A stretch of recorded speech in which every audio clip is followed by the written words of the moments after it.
एक बार की बात है। मथुरा से दूर एक छोटे से गांव में एक युवक अर्जुन नाम का रहता था। अर्जुन अत्यंत धार्मिक था। हर सुबह श्री कृष्ण की पूजा करता, गीता का पाठ करता। लेकिन उसका जीवन दुखों से भरा था। उसके पिता बीमार थे, घर की आर्थिक स्थिति कमजोर, खेती में नुकसान और ऊपर से लोग उसे ताना मारते कि हर दिन कृष्ण की पूजा करता है, फिर भी भगवान ने कुछ नहीं किया तेरे लिए। एक दिन थक हार कर अर्जुन ने कृष्ण की मूर्ति के सामने बैठकर कहा, हे कृष्ण, मैं रोज तेरी पूजा करता हूँ, तुझे सबसे ज्यादा मानता हूँ, फिर भी तू मेरी नहीं सुनता। क्या तू वाकई में है भी? वो रोने लगा। उसी रात अर्जुन ने एक सपना देखा। सपने में श्री कृष्ण प्रकट हुए, हल्के पीले वस्त्र, नीली कांति, करुणामयी मुस्कान। उन्होंने अर्जुन से कहा, प्रिय अर्जुन, मैं सदा तेरे साथ हूँ, पर तू केवल मेरी पूजा करता है, मुझे समझता नहीं। चल, आज मैं तुझे अपने उपदेशों के मायने समझाता हूँ। श्री कृष्ण अर्जुन को एक खेत में ले जाते हैं। वहां एक किसान सूखे खेत में बीज बो रहा था। अर्जुन ने पूछा, जब बारिश की संभावना ही नहीं है तो ये क्या कर रहा है? कृष्ण बोले, यही तो मैं गीता में कहता हूँ, कर्म करो, फल की चिंता मत करो। यह किसान अपना धर्म निभा रहा है। वर्षा होगी या नहीं, ये उसके हाथ में नहीं, पर कर्म करना उसके वश में है। अगर वह सोचता ही रह गया तो खेत कभी नहीं उगेगा। ऐसे ही तू अपने कर्तव्य से पीछे हट रहा है, सिर्फ इस डर से कि सफलता नहीं। फिर कृष्ण अर्जुन को एक शव यात्रा दिखाते हैं। लोग दुखी होकर रो रहे थे। कृष्ण बोले, अर्जुन, जो मरता है वो सिर्फ शरीर है, आत्मा नहीं। आत्मा न जन्म लेती है न मरती है।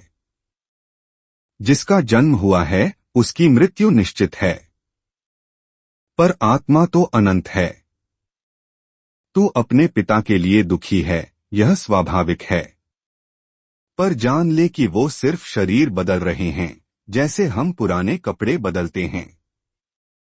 कृष्ण अर्जुन को एक साधु के पास ले जाते हैं जो ध्यान में बैठा था।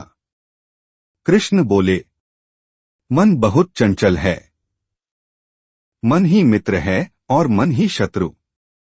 अगर तू अपने मन को काबू कर ले तो जीवन में कोई बाधा नहीं टिक सकती, पर अगर मन ही तुझ पर हावी हो जाए तो भक्ति भी भ्रम बन जाती है। हर दिन थोड़ा थोड़ा ध्यान कर, शांति तेरे भीतर ही है। कृष्ण एक मेले में ले जाते हैं जहां लोग हंस रहे थे, खेल रहे थे। फिर उसी मेले के एक कोने में किसी की मौत पर लोग रो रहे थे। कृष्ण बोले, यही जीवन है। जो सुख दुख में सम रहता है वही योगी है। खुशी आए तो खुद को भगवान न मान, और दुख आए तो खुद को अभागा न समझ। हर परिस्थिति बीत जाती है। जो ठहर जाता है वो तेरा आत्मा है, तेरा सत्य है।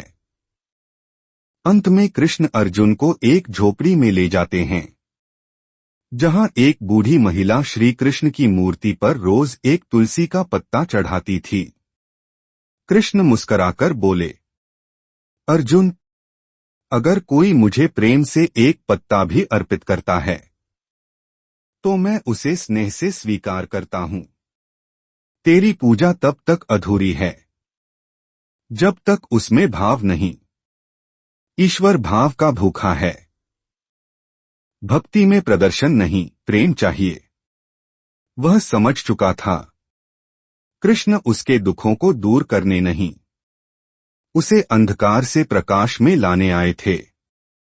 अर्जुन अब रोज कर्म करता है, अपने पिता की सेवा करता है, मन पर नियंत्रण रखता है, और अब जब भी पूजा करता है तो सिर्फ फूल नहीं चढ़ाता, अपना मन चढ़ा देता है। श्री कृष्ण आज भी हमारे जीवन में आते हैं, बशर्ते हम उन्हें सुने, उनके उपदेशों को जीवन में उतारें, क्योंकि वे केवल भगवान नहीं, जीवन के सबसे बड़े शिक्षक हैं। जय श्री कृष्ण।